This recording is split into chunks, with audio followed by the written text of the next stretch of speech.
আমি যে গল্পটা পড়ব সেই গল্পটার নাম হচ্ছে প্রজাপতি ও এক দয়ালু ব্যক্তি। একদিন একটি লোক তার বাগানে একটি প্রজাপতি রেশম গুটি কুড়িয়ে পেল।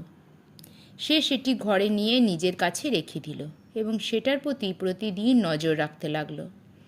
একদিন সে গুটিটার মধ্যে একটা ছোট্ট ছিদ্র দেখা দিল। সে ছিদ্র দিয়ে বের হবার জন্য প্রজাপতিটি প্রাণপণ চেষ্টা করতে লাগলো।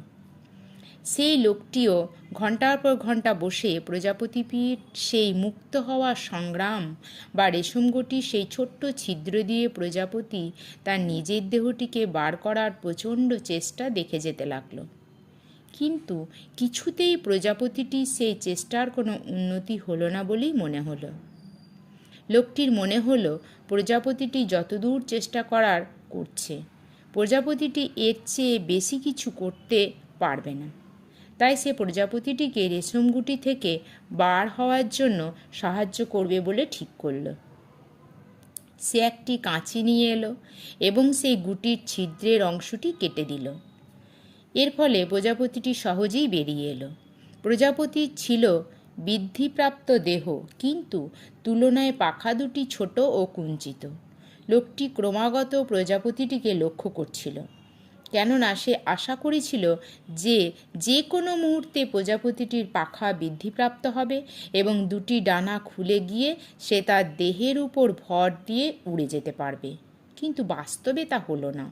প্রকৃতপক্ষে বাকি সারাটা জীবনই প্রজাপতিটিকে কুঞ্চিত ডানা ও বৃদ্ধিপ্রাপ্ত দেহ নিয়ে মাটিতে গুটি গুটি হেঁটে বেড়াতে লাগলো। সে আর কখনোই উঠতে সক্ষম হলো না। কেন এমন হলো? কারণ সেই লোকটির প্রজাপতির প্রতি দয়া এবং প্রজাপতিটিকে তাড়াতাড়ি উঠতে দেওয়ার বাসনার ফলে লোকটিই প্রজাপতিটির এরকম সর্বনাশ করল। কেননা ভগবানের ব্যবস্থা অনুযায়ী প্রাকৃতিকভাবেই সেই রেশমগুটির ছিদ্রটি দিয়ে আরও সংগ্রাম করে প্রজাপতিটা বের হতে পারত। কেননা এইভাবে জোর করে গুটি থেকে বের হবার ফলে প্রজাপতিটির দেহ থেকে এক ধরনের তরল পদার্থ বার হয়, যা দেহের সঙ্গে সামঞ্জস্যভাবে প্রজাপতির ডানাকে বৃদ্ধিপ্রাপ্ত হতে ও ডানা দুটিকে মেলে ধরতে সাহায্য করে, যাতে সে গুটি থেকে মুক্ত হয়ে স্বাধীনভাবে উড়ে বেড়ানোর ক্ষমতা অর্জন করে। প্রজাপতির এই ঘটনা থেকে আমরা শিক্ষা পাই যে কখনো কখনো সংগ্রামও আমাদের জীবনে প্রয়োজন। আমাদের আরও দৃঢ়ভাবে গড়ে তোলার জন্য কৃষ্ণ আমাদের জীবনে নানা প্রতিবন্ধকতা প্রেরণ করেন। যদি কৃষ্ণ আমাদের জীবনটাকে কোনো রকম প্রতিবন্ধকতাহীনভাবে তৈরি করতেন বা আমাদের জীবনে প্রতিবন্ধকতাহীনতা অনুমোদন করতেন, তবে তা আমাদের পঙ্গু বা অক্ষম করে রাখত। আমরা কখনোই আমাদের যতখানি দৃঢ় হওয়া উচিত তা হতে পারতাম না। প্রজাপতিটির মতোই আমরা কখনো উঠতে পারতাম না। তাই যে কোনো কঠিন পরিস্থিতির সম্মুখে আমাদের মনোবল হারানো উচিত নয়।